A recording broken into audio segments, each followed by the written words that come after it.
दोस्तों नमस्कार। जो पहली प्रश्नावली है विविध समुच्चय, उसके अंदर पहला प्रश्न दे रखा है हमको। तो देखो, निम्नलिखित समुच्चयों में से कौन किसका उपसमुच्चय है, उसका आप निर्णय कीजिए। ये समुच्चय ए बी सी डी 4 समुच्चय दे रखे हैं। इनमें से हमको बताना है कि कौन किसका उपसमुच्चय है।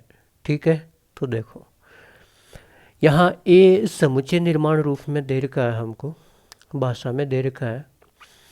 बी सी और डी हमको रोस्टर रूप में दे रखे हैं। तो पहले हम ए को रोस्टर रूप में लिख लेते हैं, उसके बाद में देखते हैं कि कौन किसका उपसमुच्चय है। तो देखो दोस्तों, पहले ए को सोल्व कर लेते हैं हम। ए बराबर हमको दे रखा है x such that x belongs to R तथा एक्स स्क्वायर -8x प्लस 12 बराबर 0। ये हमको क्या दे रखा है, इसको संतुष्ट करने वाली सभी वास्तविक संख्याएं को संतुष्ट करने वाली सभी वास्तविक संख्याएं, क्या बोल रखा है दोस्तों, इस समीकरण को संतुष्ट करने वाली सभी वास्तविक संख्याएं समुच्चय ए के अंदर आएंगी। तो हमको देखने से ही पता चल रहा है कि जब समीकरण दो घात का है, इसको द्विघात समीकरण बोलते हैं। तो द्विघात समीकरण में तो x के दो ही मान आते हैं। तो यहाँ से हमको कितने मान मिलने वाले हैं, x के दो। तो इसको सोल्व करके देख लीजिएगा। देखो, एक्स स्क्वायर -8x प्लस 12 बराबर 0, इसको सोल्व करते हैं। तो यहाँ पे हम क्या देखते हैं कि एक तो लिख लेते हैं योग। योग तो जो x के गुणा में वो लिखते हैं कितना, -8। एक लिख लेते हैं क्या, गुणनफल। क्या लिख लेते हैं, गुणनफल।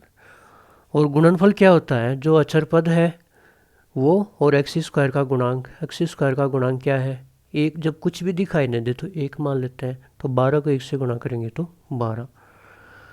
तो दोस्तों, हम इसको सोल्व करने के लिए 20 वाले जो भाग है, एक्स का जो भाग है, इसके दो टुकड़े करेंगे। और मध्य पद के दो टुकड़े करने के लिए हम देखते हैं कि इस प्रकार से दो टुकड़े करें कि उनको जोड़ने घटाने पे तो -8x आना चाहिए और उनको गुणा करने पे 12 आना चाहिए। तो इसके टुकड़े करके देख लेते हैं। 12 के गुणनखंड 1 और 12 होते हैं ना, 1 और 12, क्योंकि 1 और 12 का गुणा कितना होता है, 12 ही होता है। लेकिन 1 और 12 का जोड़ना और घटाने पर 8 नहीं आता है, तो ये तो होंगे नहीं। फिर 2 और 6 हो सकते हैं। 2 को 6 से गुणा करते हैं तो 12 आता है। 2 को 6 में जोड़ते हैं तो 8 आता है। लेकिन यहाँ -8 है तो दोनों को माइनस कर लेंगे। माइनस के 2 और माइनस के 6 को जोड़ेंगे तो -8 आएगा। माइनस को माइनस से गुणा करते हैं तो प्लस के 12 आ जाएगा। ठीक है, तो इसको लिख लेते हैं। क्या आ जाएगा, एक्स स्क्वायर -2x माइनस के 6x प्लस के 12 बराबर 0। इन दोनों में से x कॉमन ले लो, x-2। इन दोनों में से 6 कॉमन ले लो, माइनस का 6। तो यहाँ पे x बचेगा -2। क्योंकि जब आप -6 को अंदर गुणा करोगे तो -6 x से गुणा करोगे तो -6x आएगा। -6 को -2 से गुणा करोगे तो +12 आएगा। तो -6 कॉमन लिया तो x-2 बराबर 0। इसमें और इसमें x-2 कॉमन आ रहा है तो इसको कॉमन ले लो। तो यहाँ पे बचा x माइनस, यहाँ पे बचा 6 बराबर 0। दोनों को अलग अलग 0 के बराबर कर दो। तो यहाँ से तो आया x का मान 2। और इसको भी जब x-6 को 0 के बराबर करेंगे तो x बराबर कितना आ जाएगा, 6 आ जाएगा। तो x के हमारे पास कितने मान आ गए, 2 मान आ गए।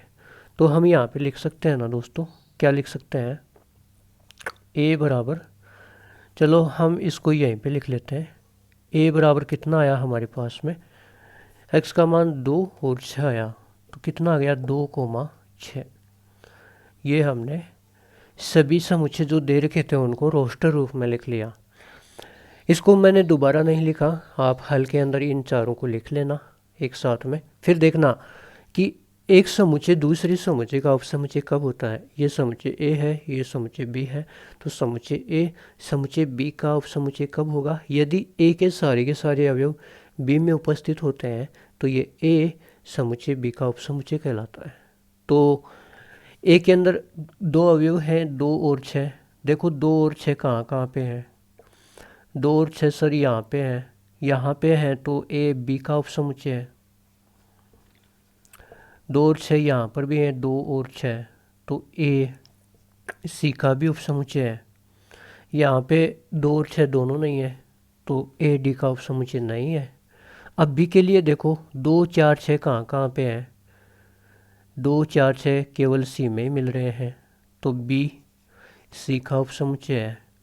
अब ये देखो 2 4 6 8 जो सम प्राकृत संख्या है उनका समुच्चय इतना बड़ा और कहीं पे मिल रहा है क्या? कहीं किसी में भी नहीं मिल रहा है, तो इसको लिखेंगे नहीं। अब डी के लिए देखो अवयव 6 कहाँ कहाँ मिल रहा है? ए में भी है, तो डी सबसेट है किसका? ए का। ये 6 बी में भी है, तो डी सबसेट हो गया किसका? बी का। और ये 6 सी में भी है, तो डी उपसमुच्चय हो गया किसका? सी का। ठीक है, और यही हमको बताना था। ये क्या हो गया? अपना उत्तर हो गया। ठीक है दोस्तों, तो ये था विविध का प्रश्न नंबर 1। उम्मीद है आपको अच्छे से समझ में आया होगा। इसके बाद में हम प्रश्न नंबर 2 करेंगे। धन्यवाद।